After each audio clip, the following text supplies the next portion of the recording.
Welcome back to News Talk. The Democratic candidates for president met last night in the blighted city of Flint, which holds its primary election tomorrow. Voting will also take place in Mississippi, but it is Michigan that stands as a symbol of the eroding middle class. And what is at stake in this election? ABC's Lana Zach has more. In the birthplace of General Motors, Hillary Clinton drew a clear distinction between the two Democrats. I voted to save the auto industry. He voted against the money that ended up saving the auto industry. If you are talking about the Wall Street bailout, where some of your friends destroyed this economy, excuse me, I'm talking. Clinton holds a 17-point lead in Michigan, where once shining cities of steel have turned to rust, and the water of Flint has been poisoned with lead. For his role in that crisis, both Sanders and Clinton called for the resignation of the Republican governor. His dereliction of duty was irresponsible. He should resign. The two united in reproaching the Republicans. Compare the substance of this debate with what you saw on the Republican stage. We are, if elected president, going to invest a lot of money into mental health. And when you watch these Republican debates, you know why. But they disagreed on the effects of the first Clinton presidency and the economics of the 90s. I was on a picket line in the early 1990s against NAFTA. At the end of the 1990s, after 2 terms of my husband's presidency, the unemployment rate in Michigan was 4.4%. Let's talk about 23 million new jobs. Incomes went up for everybody. And Michigan is really the prize tomorrow with 147 Democratic delegates at stake. That's nearly as many as the last 4 states combined.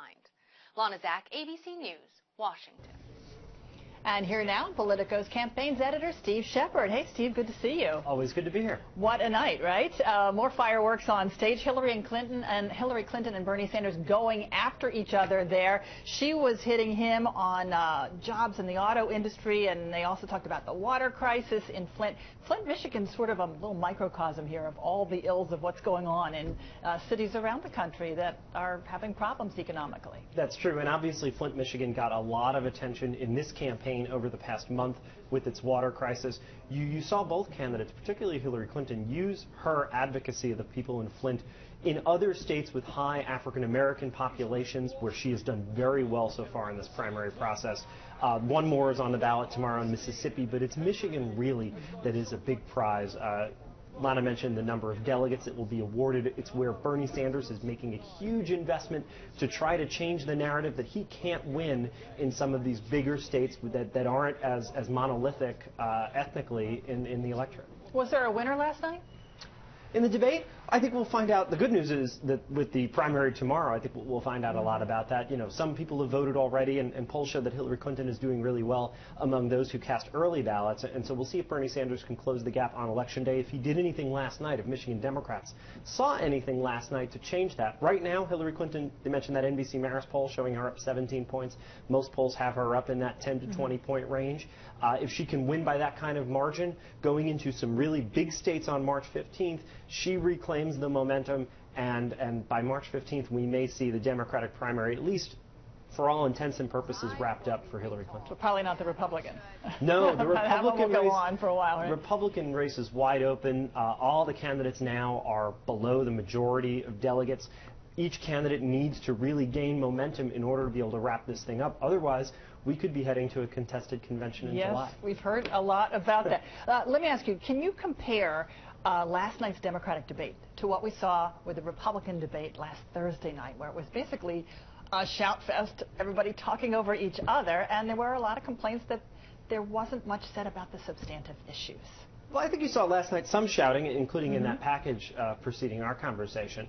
That said, I think that things have devolved on the Republican side to a lot of personal attacks. You've seen Marco Rubio decide that he wasn't gaining the necessary traction, making substantive critiques, saying, I like Donald Trump, but he's not the right person for our party. Instead, that he's unacceptable, and sort of diving into the gutter with Donald Trump. I think he's brought a lot of the conversation down to a certain base level on the Republican side. That said, we haven't gotten the ratings yet for this Democratic debate. A lot of people are watching the Republican debates. perhaps people like that sort of blood sport, the insult fest that you saw there, and so the Republicans are getting through to people. Whether it's a winning message in the general election, that remains to be seen. It's providing plenty of material, at least for social media and for Saturday Night Live, right? Absolutely. Let's talk about the primary tallies. Over the weekend, several states held primaries, and for the Democrats, Hillary Clinton won one state, Sanders won two, so the delegate tally for her, 1137, and for him, 493. So kind of halfway there for Sanders. And then for the Republicans, Trump won Louisiana and Kentucky, Cruz won Kansas and Maine, the caucuses there, and Rubio won Puerto Rico. Yeah, and won big in Puerto Rico. He won all of the 23 delegates that Puerto Rico will award, because he won he won the majority of the vote. He won more than 70% of the vote, in fact. That said, you're seeing in some of these bigger states, Donald Trump doing a little bit better. In some of these smaller contests, Ted Cruz. It's interesting. One of the states I want to focus on here is Louisiana. Donald Trump won, and it was called very early in the night because Donald Trump had such a huge advantage among people who cast their ballots early.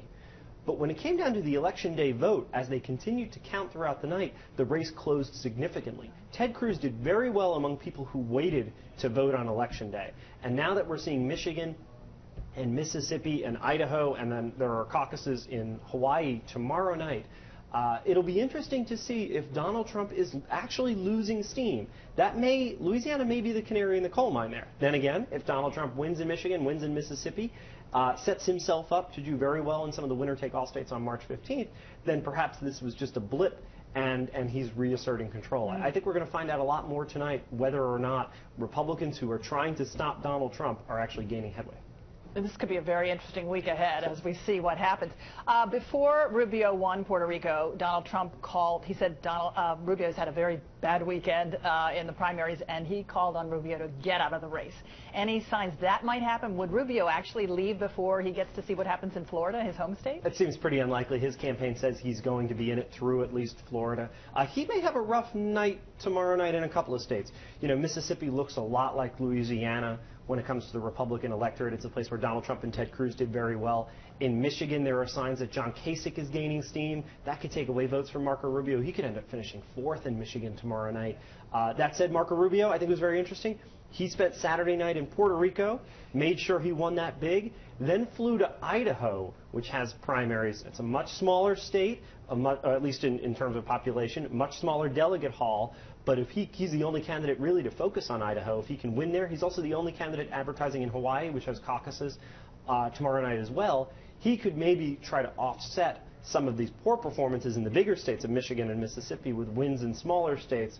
I don't know if that's good enough to get him the momentum he needs going into Florida on March 15th, but you could see this strategy from his campaign trying to change the narrative by racking up some wins. He's only won in Minnesota and Puerto Rico now. So far, right? Yeah, that's really not enough. And you'd have to win a lot of little states to be able to get to a big plum like a Florida, Well, right? and Florida is his whole campaign at this point. If he loses Florida, it's over. Speaking of Florida, and that's March 15th, we're seeing Ted Cruz really open up a lot of campaign headquarters in different parts of the state. He's really pushing hard in Rubio's home state.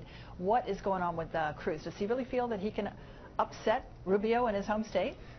You know, that's an interesting question. I'm not quite sure what Ted Cruz is trying to do here. Maybe he thinks Donald Trump is collapsing to the degree that he can win Florida with, say, 30% of the vote in a four-way race with Rubio and Kasich also in the race. Or maybe he feels like denying Marco Rubio a win in Florida ends his campaign, and that sets Ted Cruz up as the one-on-one competitor with Donald Trump moving into these later states. And the Republicans, the 60% of Republicans who seem to want to stop Donald Trump, maybe will get, rather than be splintered among the three candidates remaining, will get behind Ted Cruz if Ted Cruz is able to shut down Marco Rubio's campaign by denying him a win in Florida. So it's not quite clear. There's 8 days to go there. We'll have to see how the race develops. They're going to debate in Florida on Thursday night, rather.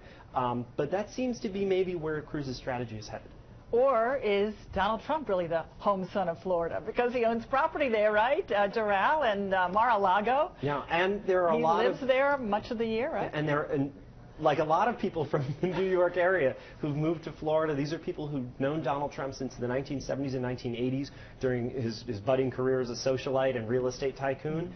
They're very familiar with Donald Trump. A lot of them like him and admire someone who's achieved so much, or at least has a persona of someone who's achieved so much. We can leave that argument for somebody else, but you know, he may do well among those transplants that comprise Florida's retirement community.